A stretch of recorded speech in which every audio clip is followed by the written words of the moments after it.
सांगितलं अमर्यादा. रणवती अनवधी म्हणजे त्याला मर्यादा नाही, म्हणजेच ते शाश्वत आहे. आणि काय सांगितलं पुढं, द्रष्टुला आनंद घे, पाहणाऱ्यास आनंद देणारी. म्हणजे ही आत्मज्योती रूपी जी निधी आहे, तर ती जो कोणी त्याला पाहिल त्याला आनंद होतो. म्हणजे आनंदास हेतू म्हणजे कारण आहे. आता याच्यामध्ये आपण काय पाहायचं होतं, 15व्या श्लोकात काय सांगतात, आनंदाला कारण पाहणार. कोणती वस्तू पाहिली की ज्यावेळेस आपल्याला आनंद वाटतो, सुख वाटतं, ते परत परत पाहावं असं वाटतं. मग म्हणून तर आपण टी व्ही मोबाईल पाहत असतो. कारण का तर ते पाहिलं की चांगलं वाटतंय, करमणूक होते, बरं वाटतं. मग इथं तर सांगितलं आत्मज्योती पाहणाऱ्याला आनंद होतो. मग आत्मज्योती ही जी निधी आहे ती पाहणाऱ्याला आनंदास कारण होतं. पाहणारा म्हणजे काय, ते तर बाहेरचं सगळं आपण चर्मचक्षुने पाहतो. आत्मज्योती ही निधी काय चर्मचक्षुने दिसण्यासारखी नाही, ती तर अनुभवात येण्यासारखी आहे. आणि ती अमर्यादा आहे, म्हणजे ती कधी न विझणारी अशी आत्मज्योती. आणि ती कशी आहे, पाहणारा म्हणजे ज्ञाता दृष्टा जो स्वभावात राहतो त्या प्रत्येकाला ती आत्मज्योती कशी होते, आल्हाद देणारी होते, म्हणजे अतिंद्रिय आनंद. आत्मदेहांतर ज्ञान जनित आल्हाद निवृत्त. समाधी शतकमध्ये म्हटलेलं ना की आत्मा आणि शरीर ह्याच्यातलं भेद विज्ञान करून त्याला असा आल्हाद प्राप्त झालेला असतो की तपसा दुष्कृतम घोरम भुंजानोपी न कीर्तते. तपाच्या द्वारे किती जरी त्यांनी खूप म्हणजे काय केलं, म्हणजे अशा प्रकारचं तप केलं की त्याला त्यांनी तप करत असताना सुद्धा खेदखिन्न होत नाही. भुंजानोपी न खिद्यते, म्हणजे त्याला बल कोणाचं आहे, तपाचं बल म्हणजे भेदविज्ञान, भेदविज्ञानपूर्वक जे झालेलं तप. म्हणून आत्मदेहांतर ज्ञान समाधी शतक. आत्मा आणि शरीर ह्यांच्यातलं अंतर कळलं म्हणजे भेदविज्ञान झालं. आणि भेदविज्ञान झाल्यानंतर त्या पाहणाऱ्याला म्हणजे त्याला जाणणारा जो कोणी जीव आहे तो आल्हाद झाल्याशिवाय राहत नाही. तसंच ह्या 15व्या श्लोकात सांगितले. म्हणून आम्हाला आमच्याजवळ अमर्याद निधी आहे आत्मज्योती हीच, हे जर कळलं तर आमच्या आनंदाला कारण म्हणजे अतिंद्रिय आनंद भोगण्यासाठी आम्ही तत्पर होऊ शकतो. म्हणून एक एक श्लोकाचा विषय त्यावर रोज चिंतन करायचं आणि सांगायचं, मी आज ह्या श्लोकावर चिंतन केलं, हा श्लोक पाठ केला आणि त्यामध्ये मला असं चिंतन झालं असं सांगायचं असतं. आता श्लोक नंबर 20 पाहायचा आहे. म्हणजे 19मध्ये काल आपण काय पाहिलं होतं, भगवंतांना त्या वस्त्राभूषणांची काय गरज नाही, कारण ते स्वतः सुंदर आहे. शस्त्राची गरज नाही, कारण वैरी नाही आहेत कोण, आणि त्यांना कसलंही भय नाही, म्हणून शस्त्र ठेवत नाही. मग या ठिकाणी काय सांगायचं होतं की जो स्वभावाने कुरूप आहे, अरुद्य, अरुद्यचा अर्थ कुरूप आहे किंवा त्याला पाहिल्यानंतर पाहावंसं वाटत नाही, लोकांना असं वाटतं की काय रूप नाही. मग तोच काय करतो, कशाची इच्छा करतो, असा व्यक्तीच शृंगार करण्याची, अलंकार वस्त्र वगैरे धारण करण्याची इच्छा करतो. आणि जो जातीवंत सुंदर आहे त्याला बाहेरच्या कशाचीच आवश्यकता नाही. जातीवंत सुंदर कोण आहे, कारण परमात्मा, शरीराकडे जायचं नाही, कारण ते रत्नकरण श्रावकाचारमध्ये एक श्लोक आहे कर्णनियोगाचा, बघते सुंदर रूपम, त्यात काय घेतलं एक भक्तीने, गुरुच्या भक्तीने, देवाच्या भक्तीने सुंदर रूपाची प्राप्ती होते. मग आजपासून करायची भक्ती आणि त्याला सुंदर रूप मिळालं. तर सुंदर रूप म्हणजे कोणतं? आपला जो आत्मा आहे तो जाणीव येतो. भज सेवने विवाद्याने भगवंतांची भक्ती केली, निश्चयाने आपला कारण परमात्मा जाणवीत आला. आता पुढे श्लोक 20 नंबरचा. इंद्र सेवां तव सुकृतं किं तया श्लाघनं ते. इंद्र सेवां तव सुकृतां किं तया श्लाघनं ते. तस्यैवेयं भवनकरी श्लाघ्यतामातनोति. तस्यैवेयं भवलयकरी श्लाघ्यतामातनोति. त्वं निस्तारी जनन जलदे सिद्धिकान्तावति स्वं. त्वं निस्तारी जननजलदे सिद्धिकान्तावति स्वं. त्वं लोकानां प्रभुरिति तव श्लाघ्यते स्तोत्रमित्थं. त्वं लोकानां प्रभुरिति तव श्लाघ्यते स्तोत्रमित्थम्. इंद्रः सेवां तव सुकृतां किं तया श्लाघनं ते. तस्यैवेयं भवलयकरी श्लाघ्यतामातनोति. त्वं निस्तारी जननजलदे सिद्धिकान्तापति स्वं.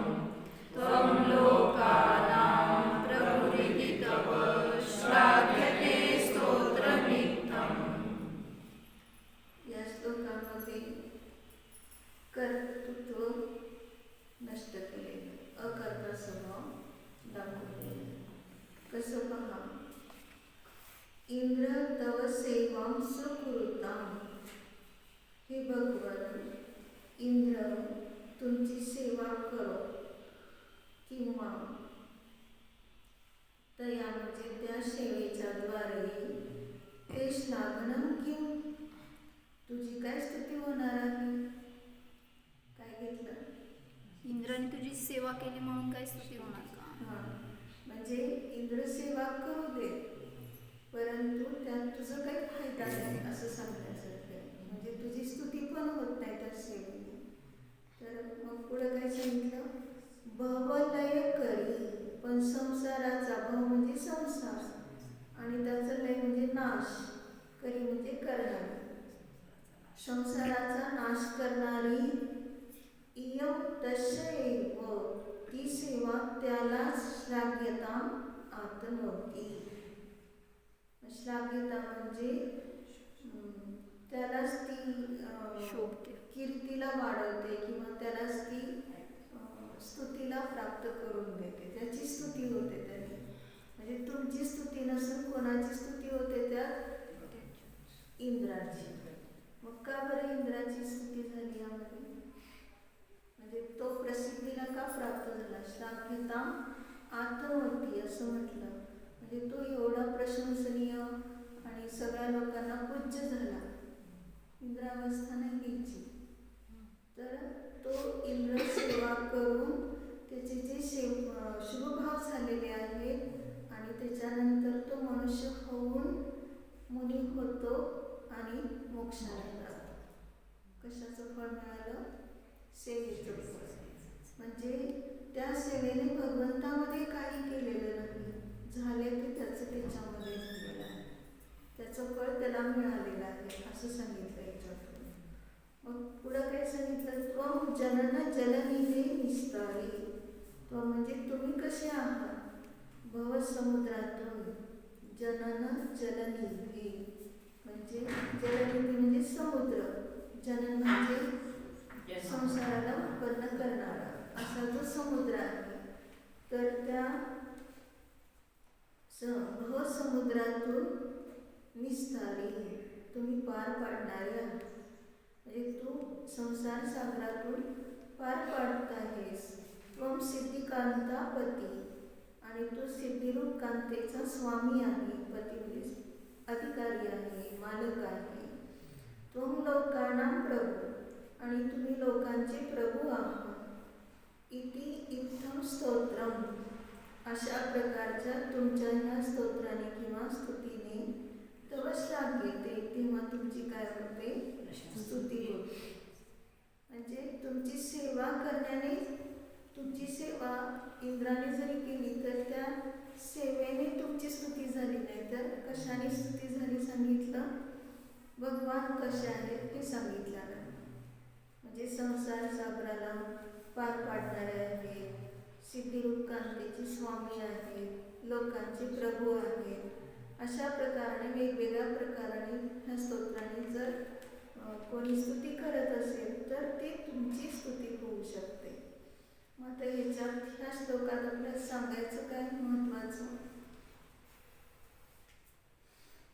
म्हणजे सेवा न करता स्तुती करावी एवढंच का? पण ती सेवा त्यांच्या न करताच आपण आपल्या परिणामानं फळ भेटत. उलट सेवेचं फळ असं मिळालं की त्यांना श्लाघ्यता मात्र नव्हती की मोक्षाला जायला मिळालं. हे सेवेचं फळ उत्कृष्ट मिळालेलं आहे की जे स्तुतीने सुद्धा होणार नाही. फक्त तुमची स्तुती होती की बहुमान दिला. तुम्ही लोकांचे अधिपती आहात, प्रभू आहात, किंवा तुम्ही संसार सागरातून पार पाडणारे आहात वगैरे अशा रीतीने जे बहुमान देण्यासाठी जितके शब्द आहेत ते सगळे स्तुती स्तोत्र वगैरे झाले. परंतु जी सेवा आहे त्या सेवेचं फळ त्याचं त्यालाच मिळालं. जसं कुणी शिवाय नंतर तुझं तुला लग्न, ते काय मी ग्रहण केलं नाही, तसं भगवंतांना किती जरी सेवा केली तरी त्या आता इंद्र सेवा काय करतो? स्तुतीच करतो. भगवंतांची सेवा काय करतो? दंड घेऊन चालतो पुढं, ते समोषणाची रचना सगळं ते काय काय त्यांची नियोग आहेत ना त्याप्रमाणे. कोणी दंड धारण करतोय, कोणी या वगैरे समजून स्वागताला द्वारपालासारखं उभा राहतोय, कोणी काय म्हणजे कोणी धर्मचक्र घेऊन उभा राहतोय. चारी दिशेला आपल्याला दिसत ना धर्मचक्र घेतलेले असे इंद्र. आणखी समोषण रचना,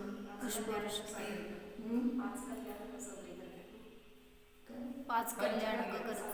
पंचकल्याणिकामध्ये उत्सव साजरा करण्यासाठी अगदी उत्साहाने येऊन सगळ्यांना अनुकूल होईल अशा पद्धतीने सगळं व्यवस्था करणं.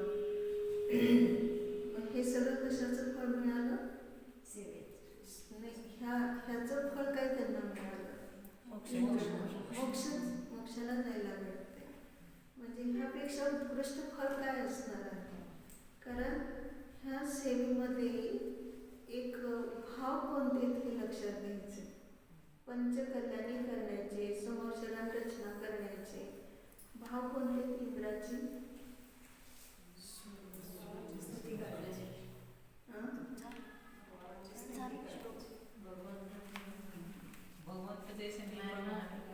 प्राप्त करायचे. गर्भकल्याणी करताना, उत्सव साजरा करताना तर हे पुन्हा गर्भात येणार नाही. म्हणजे ह्यांनी आता जन्म चुकवलाय म्हणून एवढं त्याच्यासाठी उत्सव साजरा करतात की हेच एक असे निघाले की ते गर्भात परत येणार नाही. आम्ही अजून बसलो इथं जन्ममरण करत, हे जन्ममरणाला प्राप्त होणार नाही म्हणून एवढं त्याच्यामध्ये बहुमान आलेला आहे त्याचा. आणि तशा प्रकाराने खरोखरच तसा उत्सव केला. जन्मकल्याणी करताना सुद्धा काही भाव झाले. म्हणजे उगाच जे घोष करायचे नाही, काहीतरी सगळं दाखवायचं लोकांना, बाहेरची प्रभावना नाहीये. अंतरंगातच इंद्राचं असं झालं की हे अजन्मा स्वरूपाला प्राप्त होते, परत कधीही जन्म घेणार नाही.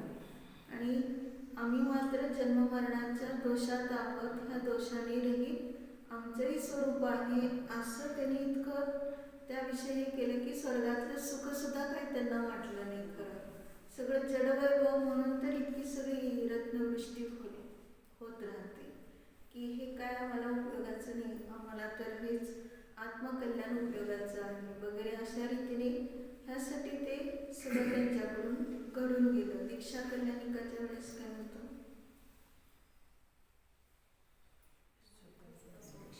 त्याला नाव आहे निष्क्रमण महोत्सव. निष्क्रमण म्हणजे निश्चेष रूपाने त्यांची अशी वाटचाल झाली, घरातून बाहेर पडले, पुन्हा घरात प्रवेश कधीही करणार नाही, ही शेवटची दीक्षा आहे. आणि अशा प्रकारची दीक्षा आहे की त्यामध्ये फक्त म्हणजे स्वतःचंच कल्याण होते असं नाही, तर पराला देखील हा बोध मिळतो. आदिनाथ भगवान दीक्षा म्हणजे मुनी अवस्थेत असताना दीक्षा झाली आणि दीक्षा झाल्यानंतर त्यांच्या वंशातलेच कोणीतरी नमी बिनमी नावाचे दोघे होते, विद्याधर काहीतरी असं. तर मग ते दोघे येऊन त्यांच्या ध्यानात सारखा अडथळा करू लागले. तुम्ही सगळ्यांना सगळं काय दिलं पण आम्हाला काही दिलंच नाही. आता तिथं आडून काय बसलेत की आम्हाला सुद्धा काहीतरी आमचा वाटा द्या की. आता ते काय देणार आहे, सगळं काही सोडून आलेले दिगंबर दीक्षा धारण केलेले, पण त्यांना ही चर्या कळत नाही. आणि एवढं हे की तिथे वेंतर निघाला, कारण का तर त्याला वाटते की ही मुनींच्यावर उपसर्ग होते, म्हणून तो वेंतर काय म्हणतो की म्हणजे तुम्ही किंचित मात्र, आता त्यांनी सगळा त्याग केलाय, त्यांच्याजवळ काही बोलू नका, काही सुद्धा अडथळा करू नका त्यांच्या ध्यानात. तर ते दोघे म्हणतात तुम्ही आमच्यामध्ये का पडताय, आम्ही आमचं बोलू नये. मग शेवटी त्यांनी युक्ती काढली की त्यांनी आम्हाला सांगितलंय दीक्षा घ्यायच्या आधी की नमी आणि विनमीला हे द्या म्हणून. शेवटी ही युक्ती काढून चला म्हटले, काय तुम्हाला दिलंय ते मी दाखवतो. आणि मग कसं तरी करून तिथनं त्या ह्याच्यातनं सोडवलं त्यांना आणि घेऊन गेले. मग खरोखर दिलं नाही असं नाही. विद्याधर श्रेणी जी आहे तिकडचे ते कुठले 2 विभाग आहेत, तिथं जाऊन त्या दोघांना राजा बनवलं. एकाला इकडचं एकाला तिकडचं असं काहीतरी. मग त्याच्यातून आता आपल्याला सांगायचं काय प्रयोजन होतं यामध्ये, इंद्रसेवा काय करतो, हां फळ दीक्षा म्हणजे वास्तविक रूपाने त्यांनी दीक्षा घेतली, म्हणजे निष्क्रमण महोत्सव चालले ना. आणि मग ते दीक्षा घेऊन गेले तर त्यांना कसले विकल्प आहे, कारण ते बोलत सुद्धा नाही. जेव्हापासून दीक्षा घेतली तेव्हापासून त्यांनी मौन धारण केलेलं आहे ते दिव्यध्वनी होईपर्यंत. आणि दिव्यध्वनी तर असं बोलायचंच नाही तोंडाने, ती सर्वांगातून आपोआप होते, तो. मग अशा रीतीने एवढं ते स्वभावाची काय करतात साधना करत असताना त्यामध्ये हा अडथळा नको म्हणून त्या यक्षालाच खूप असे विकल्प झाले आणि त्याने हे सगळं विस्तारलं. म्हणजे हे सुद्धा काय आहे, ही सुद्धा सेवा आहे त्यांची एक प्रकार. म्हणजे त्यांची सेवा केली पण ही झाली त्यालाच, कारण त्याला कळती ही चर्या, तो देव असून सुद्धा, आणि हा मनुष्य असून समजून घेत नाही. मग अशी किंचित मात्रे त्यांच्यावर हा उपसर्ग नको म्हणून त्यांनी अशा प्रकाराने कल्पना केली. मग तसं या ठिकाणी निष्क्रमण महोत्सव सगळं असं पूर्ण, कारण ज्या क्षणी त्यांना वैराग्य झालं त्यावेळेस थोडं सुद्धा विकल्प राहिले नाहीत की आता कोणाला राज्य देऊ, कोणाला काय सांगू, कोणाला काय नाही. वैराग्य झाले की लोकांतिक देव हजरच तिथं. आता कुणाशी काय बोलणार होते, लोकांतिक देवाने स्तुती करायला सुरुवात केली आणि लागलीच तिथं पालखी पण तयार, बसले पालखी, गेले जिथं दीक्षा घ्यायची होती त्या वनाकडे जाऊन सगळे अलंकार वस्त्र फेकून दिले आणि दिगंबर दीक्षा ओम नमः सिद्धे. कोणाला सुद्धा ते नमस्कार तीर्थंकर करत नाहीत किंवा कोणाकडून दीक्षा देखील घेत नाही. स्वयं स्वतः पंचमुष्टी केशलोच करून काय करतात, दिगंबर होतात.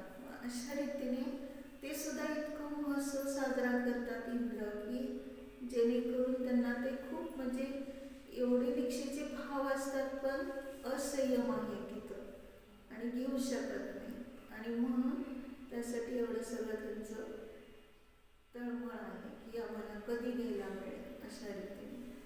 आणि पुढे केवळ ज्ञान महोत्सव कशासाठी साजरा करतात?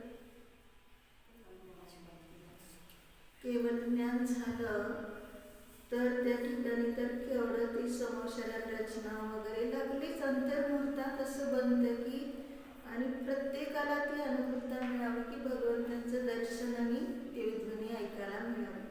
20,000 पायऱ्या स्फटिकाच्या लागलीच त्या समोशाला. आणि एका अंतर्मुहूर्तात लागलीच ते मनुष्य वर चढून येतात. आणि मग तो रोगी असू देत, आजारी असू देत, काही राहत नाही त्या ठिकाणी. अंतर्मुहूर्तात तो न थकता येतो त्या ठिकाणी.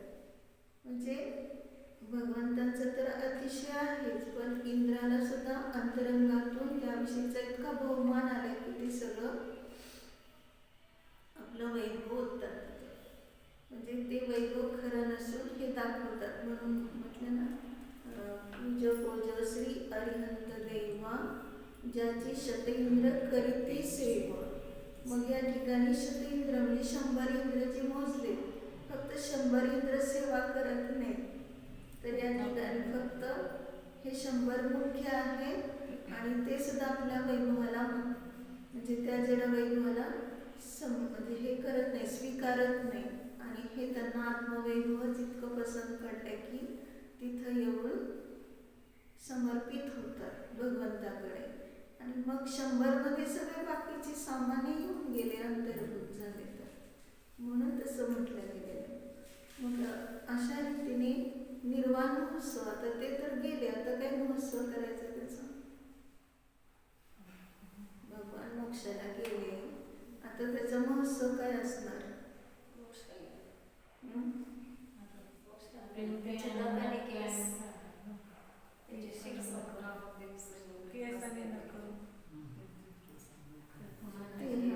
ते आहे की ते सगळं करतात.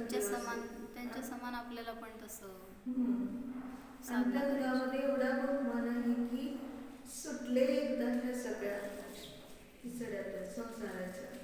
आणि किती महान तेला पोचले की अनंत काळपर्यंत आता ते सुखभोगत राहणार. आणि आम्ही मात्र अजून इथेच असा विचार करून त्यांना एवढं वाटतं की आपण सुद्धा ह्याच्यातनं निष्ठून जावं. मग अशा रीतीने वाटतं का आपल्याला कुठलं निष्ठून जावं वाटतं? कधी एकदा प्रवचन संपतंय आणि कधी एकदा आपण इथून बाहेर पडतोय. तर अशा प्रकारचं थंडी वाजणं, उकडणं वगैरे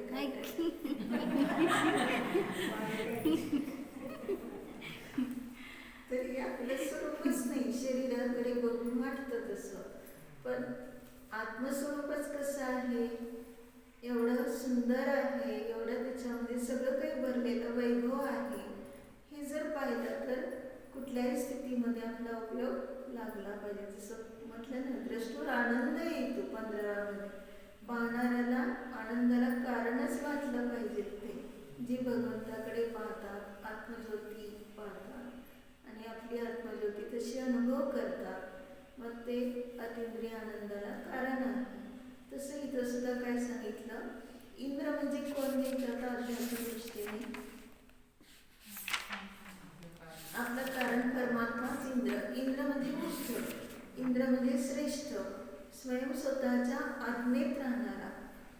इंद्र म्हणजे काय दुसऱ्याला आज्ञा देतो म्हणून इंद्र नाही, तर स्वतःच्या आज्ञेत. म्हणजे माझी आज्ञा कोणती आहे? आ म्हणजे चौबंदी, ज्ञा म्हणजे जाणणं. स्वतःला जाणत राहणं हीच माझी मर्यादा आहे. ह्याच्या पलीकडे मी बाहेर अमर्याद म्हणजे काय सांगितलं की जे आपलं स्वरूप नाही त्याच्यात मी प्रवेश करणार नाही. म्हणून इंद्र सेवा सुकृतम.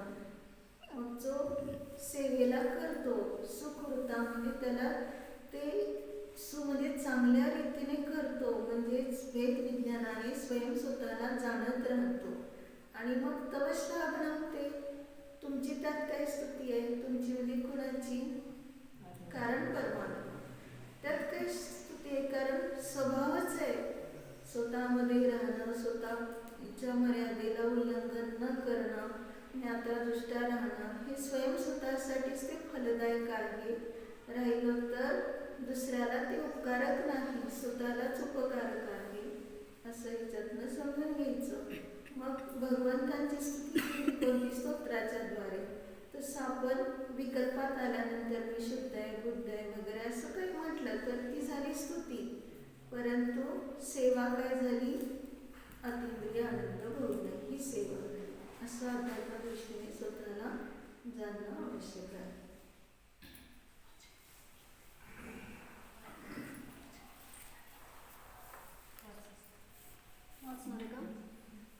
ये जिनेंद्र, इंद्र आपकी सेवा को अच्छी तरह से करे, उसके द्वारा आपकी क्या प्रशंसा है?